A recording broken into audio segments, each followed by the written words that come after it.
4 minutes. C'est la semaine de la francophonie et la langue française est à l'honneur dans notre grand angle.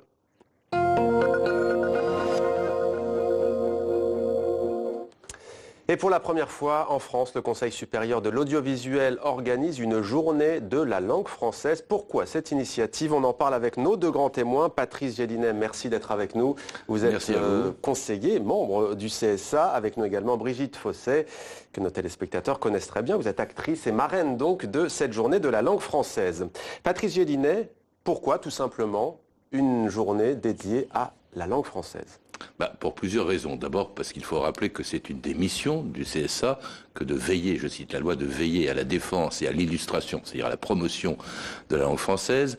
Ensuite parce qu'il est important de défendre le français et de l'illustrer aussi dans les médias audiovisuels que nous régulons, radio et télévision. Pourquoi? Parce que compte tenu du temps que les Français passent devant leur téléviseur, plus de 3 heures, devant leur radio, à écouter la radio pendant un peu moins de 3 heures, évidemment, ils jouent un rôle prescripteur. Ils sont un rôle normatif, dans le domaine de la langue.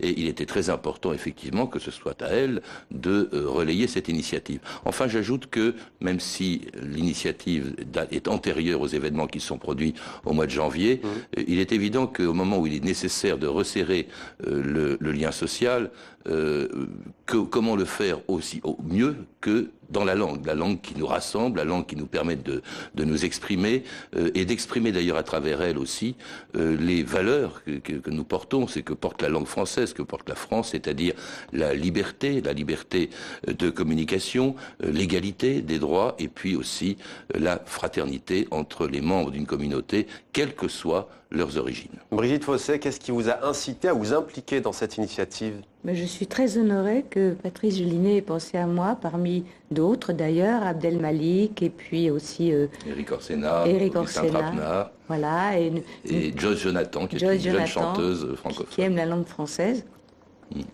Parce que j'aime aussi tout particulièrement la langue française. Mon père a écrit des poèmes, mon grand-père maternel en écrivait aussi, et mon métier, c'est de servir la langue. Même quand je choisis un scénario pour la télévision, je regarde d'abord comment il est écrit, quels sont les mots que je vais avoir à prononcer. Vous êtes vous-même d'ailleurs une grande passionnée de la poésie, qui est le vecteur par excellence aussi de la langue, des mots. J'aime la poésie et aussi la poésie en prose, parce que la poésie, bien sûr, peut passer par la prose. Et nous avons d'ailleurs, avec Patrice Gélinet, une passion commune pour Du Bellay. Vous vouliez parler de Du Bellay, je crois. Du Bellay qui a joué un grand rôle. Vous savez qu'il a écrit un manifeste qui s'appelle précisément « Défense et illustration de la langue française ». C'est exactement les mêmes termes qu'emploie la loi pour nous assigner 5 siècles après Du Bellay la mission justement de défendre et d'illustrer la langue française. Je répète, plus l'illustrer que la défendre. Elle se porte pas si mal, on dit qu'elle se porte pas très bien, mais pensez quand même que du temps de Du Bellay, il y avait à peine 2 millions de Français, 10% du royaume de François Ier qui parlait le français. Aujourd'hui, 250 millions dans le monde. À l'avenir, et surtout en Afrique, 750 millions à l'horizon 2050. Donc pour une langue dont on dit qu'elle est désuète, qu'elle est dépassée, au contraire, elle se porte plutôt bien. Alors vous avez réalisé... Moi je suis très optimiste parce que j'ai appris, grâce à votre colloque que j'ai lu, que 116 millions de gens apprennent le français dans le monde. C'est-à-dire que c'est une langue d'enseignement et que Senghor avait dit, dans les décombres de la colonisation, nous avons ramassé cette merveille qu'est la langue française. Ça veut dire que finalement, des gens comme Victor Hugo, ou des gens comme Du Bellay, Ronsard, Éluard surtout. Allez-y, lisez-nous un extrait. Je vois que vous avez préparé quelques vers. Je vis, moi, dans la lecture. J'ai une passion pour la lecture à haute voix. Alors, j'ai un poème d'amour ou alors quelque chose sur le livre. Alors, le poème d'amour. Vous croyez? Allez-y. Bon, d'accord. Puisque j'ai mis ma lèvre à ta coupe encore pleine, puisque j'ai dans tes mains posé mon front pâli, puisque j'ai respiré parfois la douce haleine de ton âme, parfum dans l'ombre enseveli, puisqu'il me fut donné de t'entendre me dire les mots où se répand le cœur mystérieux, puisque j'ai vu pleurer, puisque j'ai vu sourire ta bouche sur ma bouche, et Tes yeux sur mes yeux, je puis maintenant dire aux rapides années passées, passez toujours, je n'ai plus à vieillir. Allez-vous-en avec vos fleurs toutes fanées. J'ai dans l'âme une fleur que nul ne peut cueillir. Votre aile en le heurtant ne fera rien répandre du vase où je m'abreuve et que j'ai bien rempli. Mon âme a plus de feu que vous n'avez de cendre. Mon cœur a plus d'amour que vous n'avez d'oubli. Qui est l'auteur de ces vers? Mais ça, c'est Victor Hugo, et je trouve que c'est un des plus beaux poèmes d'amour sur l'éternelle jeunesse de l'amour. Et moi, vous me faites vivre magnifiquement. Alors, on va tout de même poursuivre en essayant de voir quels sont les obstacles qui se dressent sur cette langue qu'a su mettre à l'honneur Victor Hugo. Non, mais on a le temps, rassurez-vous, Brigitte Fosset. Juste le temps de vous montrer un clip, j'ai presque envie de dire que dis-je, une petite vidéo que l'on peut voir sur le site internet du CSA, le Conseil supérieur de l'audiovisuel. Regardez. Ah non mais franchement, après le brainstorm et la conf call, j'étais complètement burn-out et il fallait encore que je check mes mails, que je forward 2-3 dossiers à mon boss, tu vois. Je vois. Alors sinon, qu'est-ce que tu fais de tes soirées? Ah non, je suis overbooké. J'ai plus le time là. Non, t'as plus le time. Dès que je peux, je pars ASAP Soupçonne. C'est no way là. No way. Just tell me, why can't you choose between French and English? Because I'm getting a little bored having a talk with you. What? Bon, je te laisse méditer là-dessus. Goodbye. Dites-le en français. Notre langue est belle, utilisez-la. Single again. Ça paraît caricatural quand on regarde cette petite vidéo, cet extrait, cet homme qui utilise des anglicismes à tout va, cette femme qui est devant lui comme éberluée. Ce sont tout de même des scènes de la vie quotidienne, non? Oui, c'est vrai. Mais en même temps, ça a toujours existé. Il y a une phrase de Proust... Swann était très smart ce jour-là dans le dinner jacket. Proust? Oui, Proust. Donc il ne faut pas s'affoler, ça n'empêche pas Proust d'écrire très très bien. Vous êtes d'accord? Au fond, vous relativisez oui, il faut pas faire de cette journée une journée contre les anglicismes. C'est une journée pour la langue française. Alors, cela dit, de toute façon, une langue, pour qu'elle puisse vivre, se développer, pour qu'elle ne devienne pas une langue morte, doit savoir accepter des mots étrangers. Ce qui est triste, ce qui est déplorable, ce que je trouve même franchement ridicule, c'est l'emploi, comme on vient de l'entendre dans ce petit passage, c'est l'emploi de mots anglais lorsqu'il existe un équivalent français. Il y a toute une liste de mots dont se plaignent beaucoup d'auditeurs et de téléspectateurs qui nous écrivent très souvent pour se plaindre des anglicismes. Mais on n'entendra jamais un Québécois dans un café parler de la sorte à Montréal ou à Québec. Pourquoi est-ce que les Français n'utilisent pas des mots français lorsqu'on peut les utiliser? On peut citer des émissions de télévision célèbres comme The Voice, on dit La Voix au Québec. Oui, tout à fait. Comment l'expliquez-vous? Alors, pour ce qui concerne les titres d'émissions, si ce sont des marques, le producteur, s'il est étranger, peut imposer que le titre des émissions garde son titre en anglais.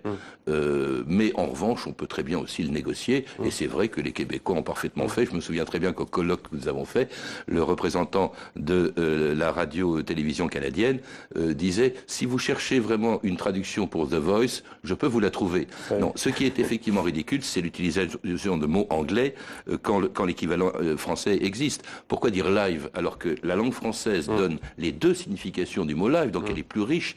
Live, ça peut vouloir dire en direct, ça peut vouloir dire en public. Pourquoi dire mail quand on peut dire courriel? Ça, c'est les Québécois qui ont trouvé ce nom et ce mot, et il est assez astucieux, qui vient de courrier et de électronique. Pourquoi dire news? Souvent, dans le jargon journalistique, on parle de news, il y a des infos. Mais quelle est la responsabilité justement des médias? On entend souvent le crash, on pourrait dire l'écrasement, le mot n'est pour le coup pas très joli. Tsunami, c'est un raz-de-marée, il existe, mais on a le sentiment que dire tsunami, c'est beaucoup plus spectaculaire et impressionnant. Mais c'est pour ça qu'il faut savoir accepter quand même quelques mots quand ils passent dans le langage courant. Moi, quand je regarde un match de foot, je dis pas que je regarde une partie de balle au pied. Donc il faut pas exagérer. Lorsqu'un mot anglais étranger, de façon générale, est entré dans le langage courant, il faut savoir l'accepter. On m'a posé souvent la question, et c'est vrai que c'est un genre qui passe souvent à la télévision, comment dire zapping?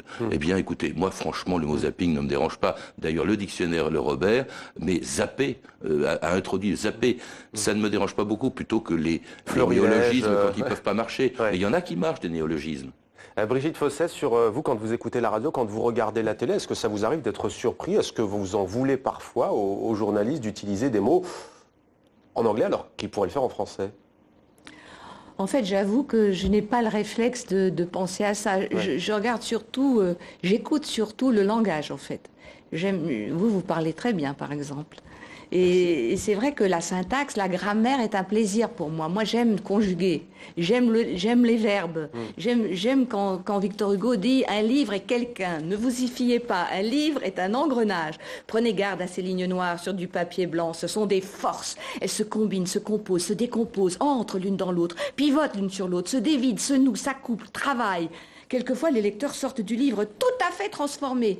Et c'est vrai que quand vous parlez comme ça, par exemple, ça arrive, il y a des journalistes qui ont ce langage-là, qui utilisent les verbes, qui utilisent la grammaire. On est réconforté, on en sort nourri. Ah, justement, et si peut-être le défi pour la langue française n'était pas justement le respect de la grammaire, de la syntaxe et de l'orthographe, on va regarder quelque chose qui va parler à beaucoup de monde, aux parents notamment, mais pas seulement. Regardons.